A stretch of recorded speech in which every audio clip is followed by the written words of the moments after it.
Bismillahirrahmanirrahim. Assalamualaikum warahmatullahi wabarakatuh. Selamat berjumpa kembali dengan Ibu dalam pembelajaran pendidikan agama Islam dan budi pekerti. Untuk mengawali pembelajaran, mari kita berdoa dulu. A'udzubillahi minasyaitonirrajim. Bismillahirrahmanirrahim. Rabbi zidni ilma warzuqni fahma. Amin. Anak-anakku yang soleh dan solehah, gimana kabar kalian? Alhamdulillah, baik, sehat, dan luar biasa. Alhamdulillah, baik, sehat, dan luar biasa. Alhamdulillah, kalian dalam keadaan baik dan sehat. Semoga tetap semangat untuk mengikuti pembelajaran ini.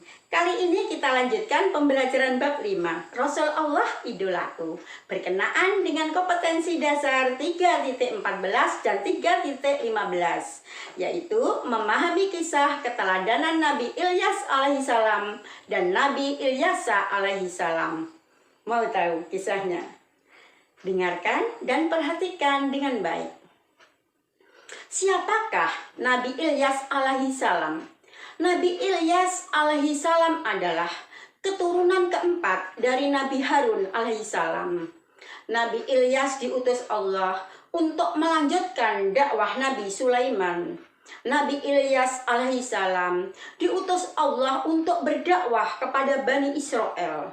Mengapa Allah mengutus Nabi Ilyas berdakwah kepada Bani Israel?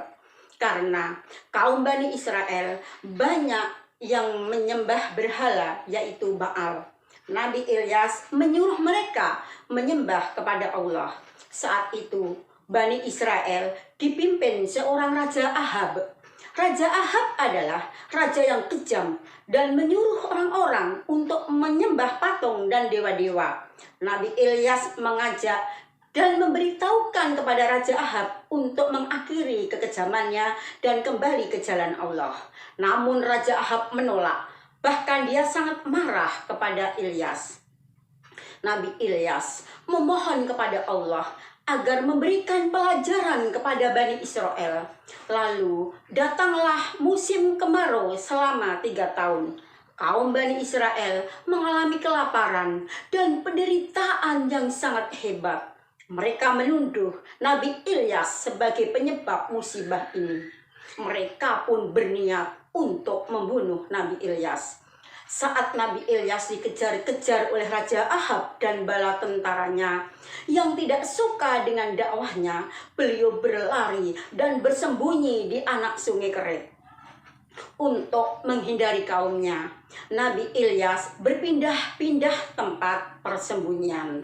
Suatu hari, Nabi Ilyas bertemu dengan seorang wanita yang baik hati. Dia memiliki anak yang sakit sejak lama. Namanya Yusa bin Nun. Ibu Yusa meminta kepada Nabi Ilyas memohon kepada Allah agar anaknya sembuh. Nabi Ilyas pun berdoa kepada Allah. Yusa pun seketika sembuh dari sakitnya. Akhirnya Yusa dan ibunya menjadi pengikut Nabi Ilyas yang setia. Nabi Ilyas dan Yusa berdakwah secara sembunyi-sembunyi. Perlahan-lahan kaum Bani Israel meyakini ajaran Nabi Ilyas dan akhirnya mereka sadar bahwa perbuatan mereka adalah sesat dan mereka kembali menyembah Allah Subhanahu wa Ta'ala. Kemudian Nabi Ilyas memohon kepada Allah untuk menurunkan hujan. Allah pun mengabulkan permohonan Nabi Ilyas sehingga sumber air kembali muncul, sungai-sungai kembali mengalirkan air, pertanian dan perkebunan mereka kembali hidup dan menghasilkan makanan. Kaum Bani Israel sangat bahagia atas keimanan mereka. Allah menurunkan rahmatnya. Nama Ilyas disebutkan dalam Al-Quran 4 kali, yaitu dalam surah Al-An'am ayat 85, dalam surah As-Saffat ayat 123, 129, dan 130.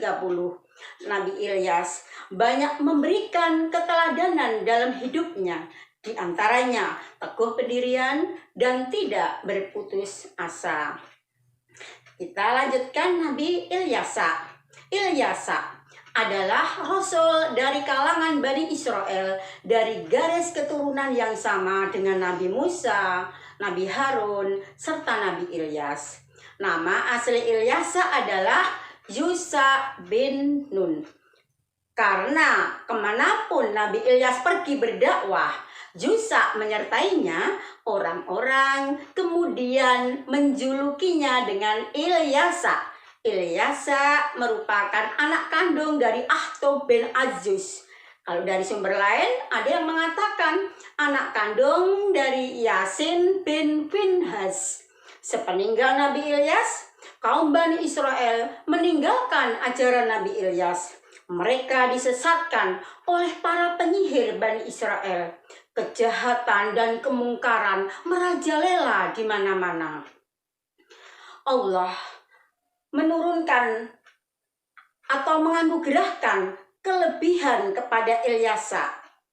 Apa kelebihan yang dianugerahkan Allah kepada Ilyasa?